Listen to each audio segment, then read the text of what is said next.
আমি সবকিছু করতে পারলেও মাছ কাটতে পারি না। এই একটা জিনিস আমার খুবই অপছন্দ। মাছ কাটতে বললে আমার একদমই ভালো লাগে না। মাছ কাটাটা আসলে শখ করে কেউ করে না, আসলে বাধ্য হয়েই করে হয়তো। আমার একদমই পছন্দ না, আমি এখনো পর্যন্ত মাছ কাটতে পারি না, বাজার থেকে কেটে নিয়ে আসে। হ্যালো এভরিওয়ান, আসসালামু আলাইকুম, welcome to my new mini blog. আমি নাসরিন চলে এসেছি আরেকটা নতুন সুন্দর ব্লগ নিয়ে। আশা করছি আপনাদের অবশ্যই ভালো লাগবে। ভালো লাগলে অবশ্যই লাইক কমেন্ট শেয়ার করতে ভুলবেন না। তো কথা বলতে বলতে এদিকে আমার গরুর মাংসটা আমি বসিয়ে দিয়েছিলাম এবং একটু কাঁঠাল খেয়ে নিচ্ছিলাম। কাঁঠালগুলো শক্ত শক্ত, অনেক মজা ছিল। গরুর মাংস এদিকে আমার প্রায় হয়ে এসেছে। মেহমান এসেছিল বলে গরুর মাংস রান্না করছিলাম। মাংসের কালারটা মাশাআল্লাহ অনেক সুন্দর হয়েছে। এদিকে ওদের জন্য চা বসিয়ে দিয়েছি। চা দিয়ে খাওয়ার জন্য কতগুলো রুটি এনেছিলাম। রুটিগুলো একদমই ঠান্ডা হয়ে গিয়েছিল, যার কারণে আমি ফ্রাইদানিতে একটু করে গরম করে নিচ্ছি। গরম গরম খেতে অনেক ভালো লাগে। তো তারপর অনেক কাজ একসাথে পড়ে গিয়েছে, আমি তাড়াতাড়ি করে ভাতগুলো বসিয়ে দিচ্ছিলাম, যেহেতু আমাকে অনেক কিছুই রান্না করতে হবে। ভাত, তরকারি, মাংস,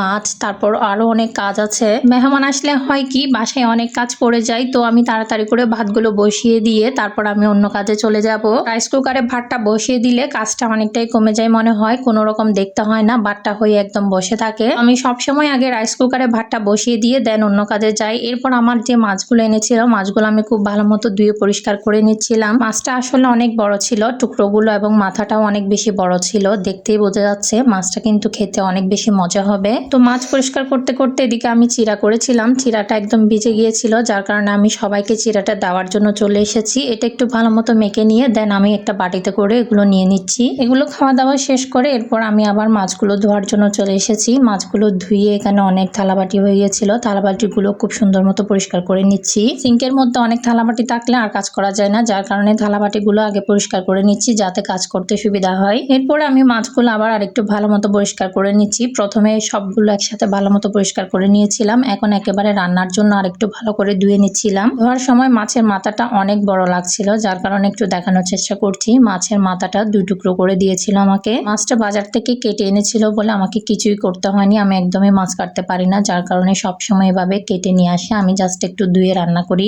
এদিকে আমার ভাত হতে হতে আমি মাছটা বসিয়ে দিচ্ছি। মাছ বসানোর জন্য আমি এখানে একটা বড় সাইজের পেঁয়াজ কেটে নিচ্ছি। পেঁয়াজ কেটে এখানে মাছের জন্য মশলা, লবণ, মরিচ, হলুদ, ধনিয়ার গুঁড়া, এগুলো সবকিছু আমি একসাথে নিয়ে নিচ্ছি। একটা বাটিতে করে নিয়ে মশলাটা আমি মিক্স করে তারপর আমি রান্না বসাবো। তো এদিকে রান্না বসাতে বসাতে আমার জন্য বাজার নিয়ে এসেছিল। এখানে শাক এনেছিল, বেগুন, তারপর ধনিয়া পাতা এনেছিল। আমি ধনিয়া পাতা সবসময় অনেক বেশি করে নিয়ে আসি, একসাথে ফ্রিজে আমি ধুয়ে ফ্রোজেন করে রেখে দিই। এদিকেও সব ধনিয়া পাতা আমি একসাথে ভালো মতো ধুয়ে পরিষ্কার করে নিয়ে তারপর রেখে দিচ্ছিলাম। এগুলো আমি ফ্রিজে রেখে দিব। তো আজকের মতো বিদায় নেওয়ার সময় চলে এসেছে। সবাই ভালো থাকবেন, সুস্থ থাকবেন। আগামীকাল ইনশাল্লাহ আবার নতুন ভিডিও নিয়ে আপনাদের সামনে হাজির হব। আসসালামু আলাইকুম, thanks for watching my video. আল্লাহ হাফেজ।